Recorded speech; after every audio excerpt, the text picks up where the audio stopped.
Welcome to the second video of the Role of the Treasurer video series. My name is Scott. I'm with the Community Development Unit of the Government of Alberta. Some of you may not be board members, but we want you to be aware that the information and concepts presented in this video series are from a board member perspective and at an introductory level. This video focuses on the information you need to know if you are a first-time nonprofit board treasurer or are looking for a refresher on the subject. Please note that the information presented in this video series recordings and the related materials are not intended to constitute legal advice, the rendering of legal concepts, consulting, or any other professional services of any kind. We simply want to share with you information that we think will be helpful as you navigate your organization through its operations. We're not lawyers, chartered accountants, or other kinds of financial professionals. So for your own organization's specific situations or questions related to the material that we present, you may need to seek advice from a professional in the related area. We also have a toolkit with links to other resources related to the role of the board treasurer that you might find helpful. We also developed a glossary that you can refer to during the videos. The glossary and the toolkit are both in the description of the YouTube videos as well as the online courses on the Alberta Nonprofit Learning Center. By the end of this part of the Role of the Board Treasurer series, you'll be able to describe the treasurer's role in financial procedures and financial reporting. So let's get started. In video 1 of the series, we identified the financial responsibilities of the board and treasurer and how the role of the treasurer can look different in larger versus smaller nonprofits. We also examined the first function of the treasurer, which is to manage and/or oversee the organization's financial transactions.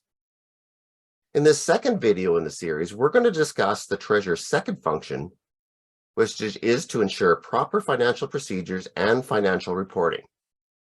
Having meaningful and robust written financial policies and procedures, it is an important component of a strong financial management system. Proper financial procedures and reporting help with several things in the organization.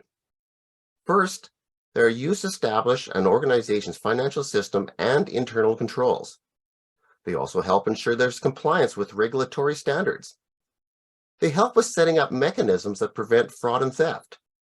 They help to ensure clarity and the roles and responsibilities of various individuals in the organization, and they result in more accurate financial information about the organization. This helps the board have a reliable basis for decision-making and planning, and this is very important. Ensuring proper financial procedure and reporting has 4 subcategories. 1, ensuring there are appropriate financial policies and procedures in place or that they are developed, and also that these policies and procedures are implemented. 2, it also includes keeping the records of the financial information of the organization. 3, it includes preparing the financial reports of the organization. And finally, the last one, it ensures proper auditing and submitting of tax filings. So let's look at each of these in more detail. The first subcategory of proper financial procedures and financial reporting is to ensure the development and implementation of financial policies and procedures.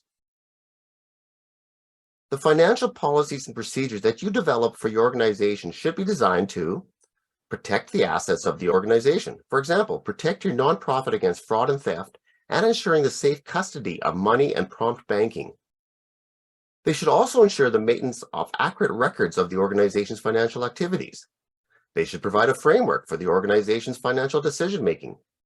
They should establish operating standards and behavioral expectations. They should serve as a training resource for staff and/or volunteers. And they should also ensure compliance with all legal and reporting requirements. So as the treasurer, you want to ensure that proper financial policies and procedures are in place in the organization or that they're being developed so that you can ensure that the organization is protected. To do that, you need financial policies and procedures that do a few things. The first one is to have controls on expenditures.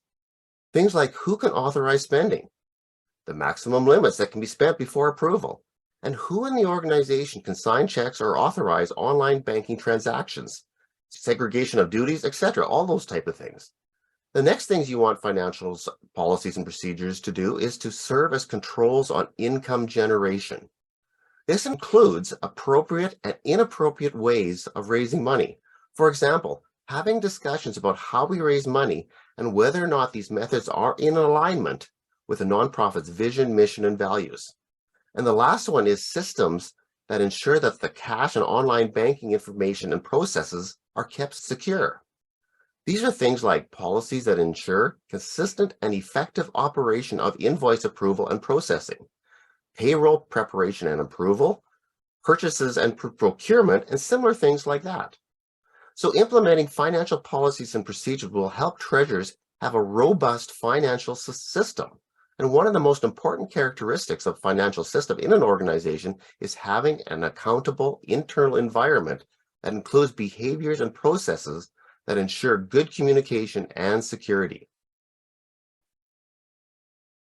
As mentioned earlier, one of the most important components of a financial system is having an accountable environment. So to create an accountable internal environment, you need to implement an internal control system. You might ask, well, what is an internal control system? In simple terms, it is a system of various types of controls that help minimize mistakes and fraud in the organization. Treasurers can help with developing, implementing, evaluating, and revising internal controls in the financial system of the organization. Now let's take a look at some of these elements of an internal control system. The first one is having a clear audit trail. An audit looks at any number, like any dollar amount, and follows that number through to its accounting record. Auditors basically follow a transaction from its origin through the whole accounting process. The steps that the transaction goes through make up the audit trail. When creating a financial system, treasurers need to implement processes that create a satisfactory audit trail. This way you can find out where mistakes were made or if more detail is required in your accounting processes. Reliable and skilled personnel is another one. Financial control and financial systems are only good as the people who implement them. So you need to use knowledgeable, skilled, and trustworthy staff and volunteers in important financial positions. Segregation of duties. It ensures that critical financial processes are divided up between at least two different people. Proper authorization. It ensures those who are performing financial duties have been given the authority to do so. Proper procedures ensures that financial procedures are clear, consistent, and reasonable. And the last one is physical safeguards that ensure that critical information like account numbers, checks, credit cards, etc., are kept in a safe place where only authorized personnel can access them. Now that we have discussed the main elements of an internal control system, let's look at some examples. The first one is having two authorizations backing financial transactions. This is to ensure that more than one person is required to process financial transactions. This also helps with identifying errors in the process and potential fraudulent activity. If you're still using paper checks, you can require two signatures on checks. If your organization is doing its banking online, you'll need to think about who is authorized to issue e-transfers, for example. There are various ways that you can also assign more than one person to authorize online financial transactions. So make sure you talk to your bank and they can advise you. The second one is keeping invoice with payments. For your checks, your credit cards, your e-transfers, for example. This is to ensure that the payment made matches the payment or invoice amount, and the payment was made based on the terms of the invoice. Another one is segregation of duties. This is ensuring that critical financial processes are divided up between at least two different people. This serves two purposes. One, ensures there is oversight and review to catch errors, and two, it helps to prevent fraud or theft because at least two people are involved, which makes it more difficult to hide a transaction. The fourth one is prepare an annual budget. Budget sets out the organization's plan in numbers and ensure that it matches the priorities set out by the board. The fifth one is to compare the budgeted results with the actual results. Ensure that the budget is reflected in the financial statements. What are the differences? Why did these differences occur? These differences could be positive or negative, but it's important for you to know why they happened.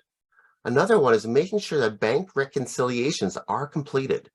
You need to make sure that the transactions that are recorded by the organization are the same as the transactions that went through the bank. If they are, good. If they're not, why not? Bank statements should be sent to the bookkeeper. This ensures that the bookkeeper and the bank have the same information about the transactions of the organization, and it reduces the risk of error and fraud. Another one is annual review and related checklist. This ensures the organization knows what kind of yearly review will take place and what needs to be done in order to prepare for it, perform it, evaluate it, and respond to the results of it. Adopting an attitude of healthy skepticism is also another important one. This means asking questions for proof of what appears to be happening. Don't just assume that something is correct if you don't understand it or if it's not explicitly stated. One other is rotation of duties. This ensures that all duties are performed by different people at different times. It also increases volunteer and/or staff knowledge of all processes and helps to reduce the risk of error and fraud. And the last one is position descriptions for the treasurer, finance committee, audit committee, and executive director. Position descriptions ensure that individuals in these positions and those who supervise or evaluate them have the same understanding of the level of authority and the responsibility for those positions. One last note that I want to emphasize is to remember that an accountable internal environment includes both behaviors and processes for good communication and security. I emphasize the word behaviors here again because to have a healthy system, you must have a culture within your board that includes integrity, a willingness and ability to listen, and a willingness to ask questions. These behaviors are very important to make your systems and processes effective and reliable. The next subcategory in the duty of the treasurer is keeping records of the organization's financial information. By financial information, we mean all the accounting records that are involved in the preparation of financial statements and/or the records that are relevant to the audits and financial reviews of the organization. Example of these accounting records are assets and liabilities, monetary transactions, general ledgers, journals, financial statements, and supporting documents like correspondence, bank statement, bills, invoices, receipts, insurance documents, and similar things like that. So depending on the type of record, it is important that financial records have a date, receipt number, who was paid, who paid the money, purpose, account, and amount, and it's important that the records are organized so they can be accessed easily. Keeping the records is one of the tasks of the treasurer, and depending on the size of the organizations, treasurers may have to do all this work themselves, or in larger organizations, they oversee it and ensure that it's being done by others in the organization. The important point here is that the treasurer is responsible to ensure there's a proper system in place to keep the records of the financial information of the organization and to oversee the record keeping of the organization. It is also important to update the system and make sure that the system meets the needs of the organization. So you must ensure that you review and evaluate your system, and if needed, that you update or change it as the organization evolves. The third subcategory in this duty of the treasurer is preparing the organization's financial statements and reports. The most common reports and statements in the organization are budget, financial statements, and budget variance reports, and boards should review them on a regular basis. These documents, alongside the strategic plan of the organization, should typically be the basis for financial decision-making in all organizations. I'll give a very brief explanation of what these documents are, but if you want more details, please feel free to view our financial responsibilities video series and/or look at examples of these documents in the toolkit. Here's a brief overview. Budgets are projections of what the board expects to happen in the organization. Financial statements show what actually happened in the organization during a specific time, and the most common ones are balance sheets, income statements, and the statements of cash flow. And the last one is the budget variance report, which shows the difference between the budget and financial statements. In simple terms, the difference between what the organization predicted would happen and what actually happened. Now, what is the role of the treasurer in regard to these documents? The key role that the treasurer has with budget, financial statements, and variance reports is to make sure that these documents are available and updated for the board. Depending on the size of the organization, the treasurer should prepare financial statements on their own or ensure they're prepared by others in the organization. When these reports are ready, the treasurer should send them to the board in advance of its meeting so that board members have enough time to review these documents and come to the meeting prepared. Treasurers should make sure they know what is in the financial documents, and they should be able to clearly explain them to the board and answer board member questions. It is important that the treasurer knows where the numbers are coming from so they're able to answer potential questions from board members. Remember that it's important that these financial documents and statements are prepared in a timely manner and that they're reliable and are consistent. It is also important for them to be comparable, meaning you could easily compare financial statements from different periods to each other. And finally, it is very important that these financial statements are easily understood by the board members.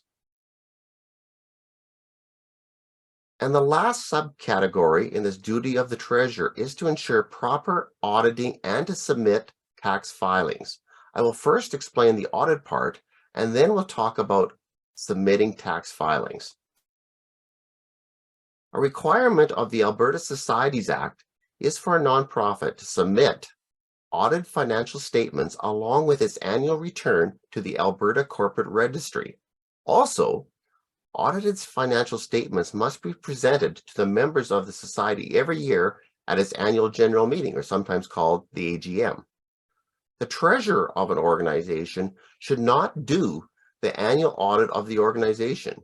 Usually, if the organization is large, it'll hire an external auditor. However, if the organization is small and incorporated under the Societies Act, it can ask two of the members of the organization to do the audit. This might sound unusual to you, but the reason for this regulation is that hiring external auditors is usually expensive. Therefore, this provision is in the Societies Act to help smaller nonprofits to comply with the regulation if they do not have enough money to hire an external auditor. However, regardless of who does the audit, the treasurer's work in terms of auditing is to liaise with internal or external auditors to ensure that the audit is completed. Treasurers also need to follow up on any financial irregularities in the accounts and understand the reason for these irregularities. Remember that the treasurer must ensure that the audit is completed and that the audited financial statements are submitted to the Alberta Corporate Registry. The main role of the treasurer in an audit is to provide the auditor with the accurate documents or information for their audit activities, no matter who is doing the audit, and also to provide the documents that the auditor needs or requests in a timely manner. This is important because it also shows that the organization is transparent in its financial activities. The treasurer must also ensure that the nonprofit complies with the Canada Revenue Agency, CRA as it's sometimes called, rules and regulations. For example, if the organization has employees, the treasurer ensures that all employee payroll and sales taxes are remitted, as well as any additional CRA forms that are required. The treasurer is responsible for submitting tax filings of the society to the CRA.